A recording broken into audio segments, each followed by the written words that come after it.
Good morning বন্ধুরা। আজ রবিবার আর এখন সময় 4:30 আর আমি এখন বাইক নিয়ে বেরিয়ে পড়েছি আজকের আমার নতুন ডেস্টিনেশনের জন্য। তো চলো গাইস, আজকে সবাইকে নিয়ে আমি আজকে আমার নতুন ডেস্টিনেশনে চলেছি। আর আমার সঙ্গে থেকো, সাথে থেকো আর ভিডিওটা পুরো দেখতে থাকো।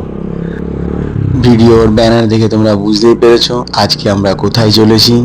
হ্যাঁ বন্ধুরা, আজকে আমরা চলেছি আমাদের যে ডেস্টিনেশন জয়রামবাটি কামারপুকুর।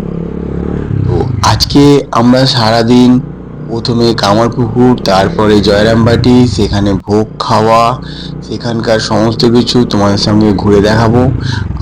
আমি এখন রয়েছি আন্দুল রোডে আর এখান থেকেই আমরা সোজা যাব আরামবাগ। ভোরে বেরিয়েছিলাম আর এখন ঘড়ির কাঁটায় বাজে 7:30 আর আমরা এখন অনেকটাই কাছে, প্রায় আরামবাগ রোডে চলেই এসেছি। আর এখান থেকে আমাদের যে ডেস্টিনেশন আছে আর 40 থেকে 45 কিলোমিটার হয়তো হবে। তো এই 40-45 কিলোমিটার যে রাস্তা বাকি আছে, দেখতেই পাচ্ছ রাস্তা এত সুন্দর আর এত পরিষ্কার পরিচ্ছন্ন যে রাস্তায় গাড়ি চালাতে আমার কোনো প্রবলেমই হচ্ছে না। আর এত সুন্দর দুদিকের একটা ন্যাচারাল ভিউ আমি দেখতে দেখতে আমার ডেস্টিনেশনের দিকে এগিয়ে চলছি। আজ আমরা সর্বপ্রথম যাব কামারপুকুরে। আর এই কামারপুকুর হুগলি জেলার গোঘাটায় অবস্থিত। এটি একটি পবিত্র গ্রাম, যেহেতু শ্রী শ্রী রামকৃষ্ণ পরমহংসদেবের জন্মস্থান হিসাবে পুরো বিশ্ব জুড়ে এটা পরিচিত কামারপুকুর। এই কামারপুকুরে 1836 সালে 18 ফেব্রুয়ারিতে জন্মগ্রহণ করেছিলেন আমাদের গদাধর, অর্থাৎ প্রভু রামকৃষ্ণ পরমহংসদেব। সেই কারণে এই গ্রামটাকে পবিত্র গ্রাম হিসেবে ধরা হয় পুরো বিশ্বে। এই সেতুটা হচ্ছে কতুলপুর সেতু নামে পরিচিত। এই কতুলপুর আর কামারপুকুরের সাথে যোগাযোগ রাখার এই একটা মাত্র ব্রিজ। আর এখান থেকে কামারপুকুরের ডিস্টেন্স 7.43 কিলোমিটার সামথিং কিছু হবে। যাই হোক গাইস, চলো আমরা এই ব্রিজের উপর দিয়ে এখন একটা আলাদা ফিলিং নিয়ে আমরা কামারপুকুর দিকে এগোতে থাকলাম। সেখানে গিয়েই আমরা দেখব গদার যুগিনীমা চন্দামণি দেবীর বাড়ি, লাহা পরিবার, রামকৃষ্ণদেবের ছোটবেলাকার যে ছোট ছোট ঘটনাগুলো সেগুলো সেখানে গুচ্ছিত রাখা আছে, সেগুলো দেখব। রামকৃষ্ণ মঠ দেখব। আলটিমেটলি আমরা আমাদের ডেস্টিনেশনে পৌঁছে গেলাম আর এই সেই মন্দির রোড। আমরা এখন এখান থেকে সোজা যাব মন্দিরের সামনে আর সেখানে গিয়ে তোমাদের সাথে আরো অনেক কিছু আমরা দেখাবো। এই রাস্তা দিয়েই সোজা গেলেই পড়বে রামকৃষ্ণ মঠ আর রামকৃষ্ণদেবের সমস্ত কিছু, যেগুলোর সাথে এই গ্রামটা জড়িয়ে আছে। সোজা রামকৃষ্ণ মঠের ঠিক উল্টো দিকে একটা পার্কিং জোন আছে। আমরা আমাদের বাইকগুলো এই পার্কিং জোনে এখন পার্কিং করব, তারপরে বাইক রেখে আমরা পুরোটা ঘুরবো।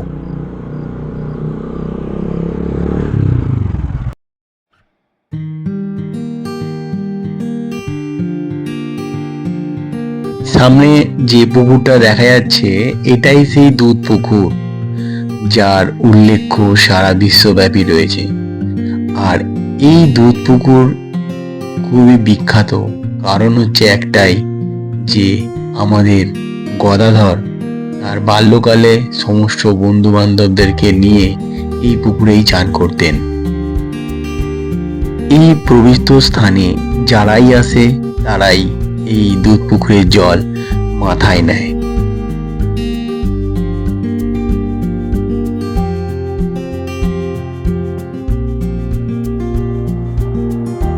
আর এই রাস্তা ধরেই সোজা আপনাকে হেঁটে যেতে হবে প্রভুর দরবারে। রামকৃষ্ণদেবের পছন্দজনক ফুল হচ্ছে পদ্ম, তাই তার পুজোতে পদ্ম ফুলের প্রয়োজন পড়ে। তাই রামকৃষ্ণ মিশনে এটাই হচ্ছে মেন গেট।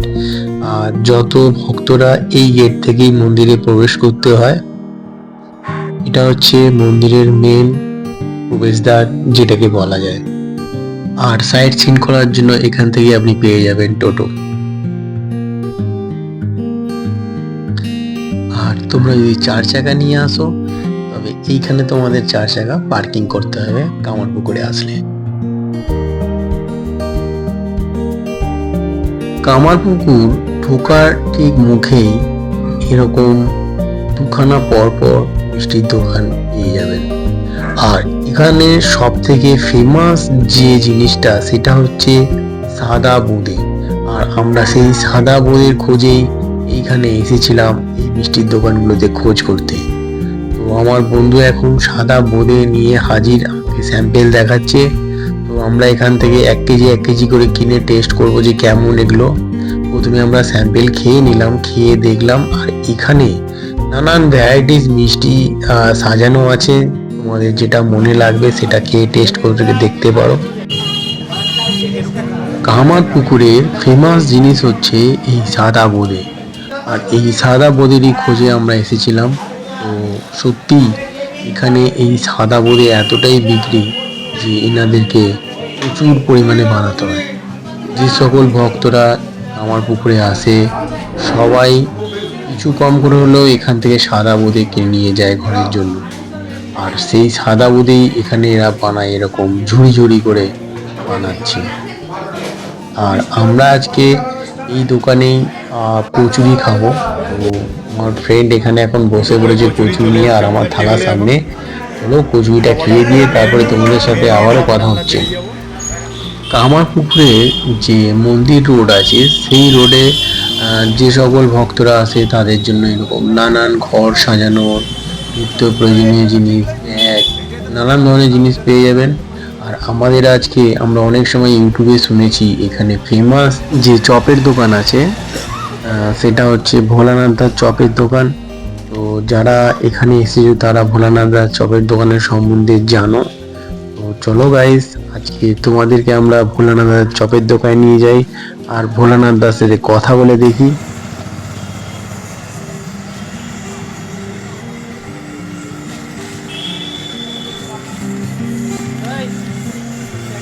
মুড়ি নেবো? না না, খালি চপ নে না। তুই চপ নেবো? একটা করে নেবো। একটা করে নে। এখানে তোমার কি কি চপ তৈরি হয়? আরে মোচার চপ হয়, আলুর চপ, বেগুনের চপ, লঙ্কার চপ, ফুলকপির চপ, টমেটোর চপ। মেনুতে কখন এগুলো সব পাওয়া যাবে? সব বিকেলের দিকে সব পাওয়া যাবে। মানে বিকেলের দিকে, মানে এখন স্টার্ট হলো এরপরে বিকেলের দিকে সব পাওয়া যাবে। ও, আমি খোঁজ করতে করতে এখানে আসলাম চপ খাওয়ার জন্য। লঙ্কাটা যেমন 3-4 দিন কোনো সাপ্লাই পাচ্ছে, অর্ডার দিয়েও মাল পাচ্ছে। হ্যাঁ, ওই কাশ্মীরি লঙ্কা। মোচার চপ, ফুলকপির চপ, বিভিন্ন রকমের ভ্যারাইটিস চপ হয় এখানে। সব রকমের চপ তো আছে, আমরা এখন আলুর চপই পাবো। আলুর চপ দিয়ে সন্তুষ্ট হতে হবে। আলু চপ, বেগুনি, ফুলুরি এটাই বললেন আজকে আপনি? আমাদের চপ, আমাদের বিখ্যাত ভ্যারাইটিস চপ।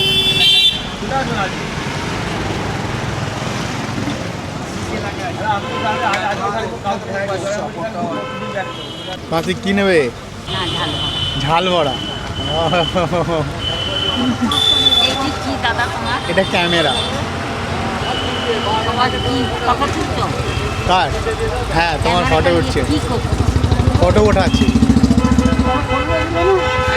তুমি এই যে চপকে বলছো, তোমার হাতে যে চপ আছে চপকে বলছো ঝাল বড়া, আমরা চপ বলি। আলু দিয়ে তৈরি। হ্যাঁ, আমরা আলুর চপ। ঝাল বড়াগুলো শুধু বেসন। ও ডাল বড়া। ডাল বড়া না, ঝাল বড়া। ঝাল বড়া। দিয়ে? আচ্ছা আচ্ছা, ফুলুরি। হ্যাঁ হ্যাঁ।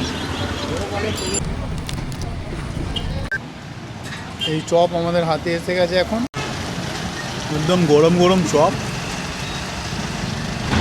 একটা আলাদাই টেস্ট আছে এতে।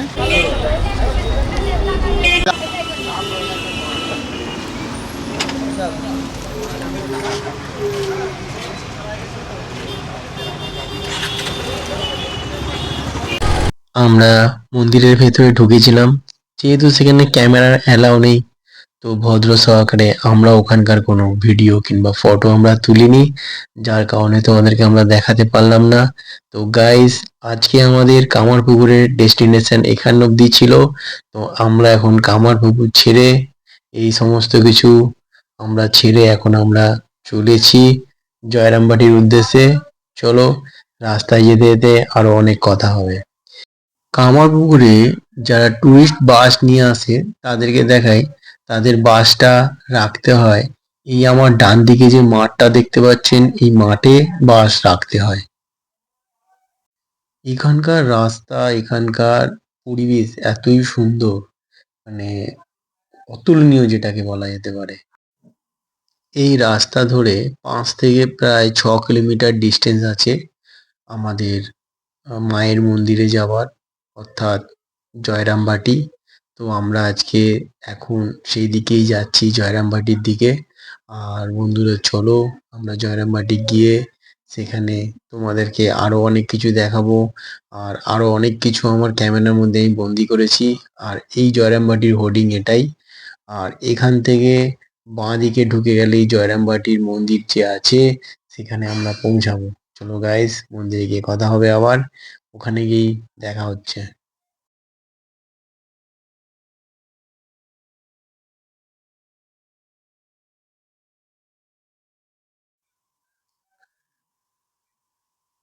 ঠিক এইরকম ভাবেই ডান দিকে ঢুকে গিয়ে এখানে কার পার্কিং, বাইক পার্কিং, সমস্ত পার্কিং জোন রয়েছে মন্দিরের পক্ষ থেকে। আর আমরা এখন চলে এসেছি সারদা মায়ের মন্দিরে। আর এই মায়ের মন্দিরে ঢোকার এন্ট্রি গেট, আর এর ঠিক ডান দিকে মায়ের ঘর রয়েছে। চলো গাইস, ভেতরে ঢুকে আমরা দেখি। এই মাটির ঘরগুলো বহুত পুরনো, বহুত পুরনো। এগুলো রক্ষণাবেক্ষণ করে রাখার জন্যই এগুলো আজও অব্দি এত সুন্দর আর যত্ন সহকারে রয়েছে।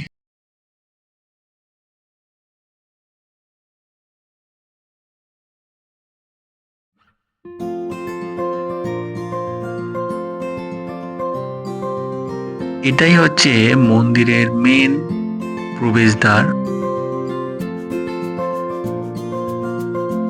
আর আমরা এই গেট থেকে ভেতরে ঢুকলাম। ঢুকে এরকম ভাবে সোজা কিছুটা গেলেই মায়ের মন্দির রয়েছে, যেখানে আরাধনা করা হয়। আর ওই পাশে ছোট ছোট সব দোতলা ঘর রয়েছে, যেখানে অফিস ঘর রয়েছে। আর আমার ঠিক ডান দিকে যেখানে লোকের জমায়েত আছে, এখানে সবাই জুতো খুলে মন্দিরে ঢুকতে হয়। তো আমরা ঘুরতে ঘুরতে আজকে এসে গেছিলাম এই মন্দিরের গোশালায়। আর ইনি তো আমার ক্যামেরাটা পুরো টেনে নিচ্ছিল, ভাগ্যিস আমার হাতে সেলফি স্টিক ছিল বলে আর নিতে পারেনি। যাই হোক, এখানে প্রচুর পরিমাণে গরু আছে। এখানে বাচ্চা গরু এরা, আর বড় গরু যারা আছে তারা সব বাইরে মাঠে রয়েছে। আমার ক্যামেরায় সেটা আমি দেখতে পেয়েছি। চলো গাইস, ভেতরে ঢুকি। আর ওই যে দূরে আমি একটু জুম করে দেখাই, এই যে দূরে দেখতে পাচ্ছেন, এখানে পুরো সেই সাদা ঘরটা অব্দি পুরোটাই এখানে মন্দিরের ট্রাস্টে রয়েছে এইসব জমি। আর এইগুলো সব গরু, এখানে সব গরুগুলো রয়েছে, বড় বড় গরুগুলো। আর হয়তো ওরা এখন ঘরের দিকে ঢুকে যাচ্ছে বড় বড় সারিবদ্ধভাবে। এই মন্দিরের একটা জিনিস হচ্ছে যে এখানে সমস্ত কিছু চাষবাস, সমস্ত কিছু এখানে করা হয়। আর সেই চাষবাসের সবজি দিয়েই এখানে ভোগ রান্না করা হয়ে থাকে, যেটা আমার মনে হলো। কারণ এখানে কিছু জিনিস আমি দেখলাম, দেখে যেগুলো আমার মনে হলো হ্যাঁ সত্যি এখানকার জিনিসই এখানের কাজে লাগানো হয়। আর এই যে দেখতে পাচ্ছেন বড় একটা সেট, প্রসাদ বিতরণ স্থল।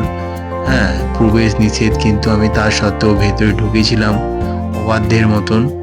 তো গাইজ, এইটা আমি ওখানকার লোকের সাথে কথা বলে জানতে পারলাম, অকেশানে এতটাই ভিড় হয়ে থাকে যে মানুষকে ওই যে প্রসাদ রুম আছে সেখানে জায়গা দেওয়া যায় না।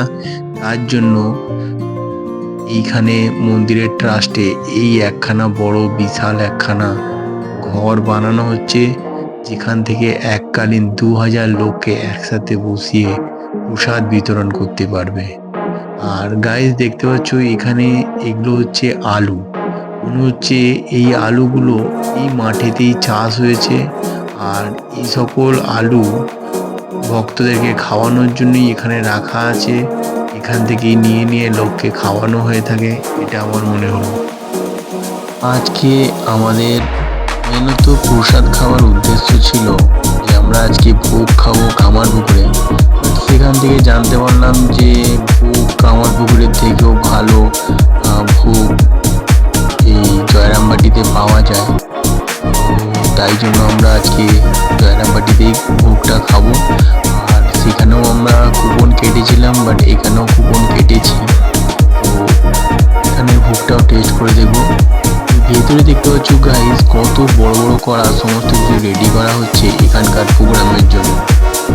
তো ইচ্ছে তো আছে এখানে যখন উৎসব থাকে তখন আসা, জানি না মায়ের কতটা ইচ্ছে আমাকে ডাকার। এইভাবেই ভিতরটা ঘুরে এখন ভোগ বিতরণ যে স্থান আছে আমরা সেখানে এখন যাব।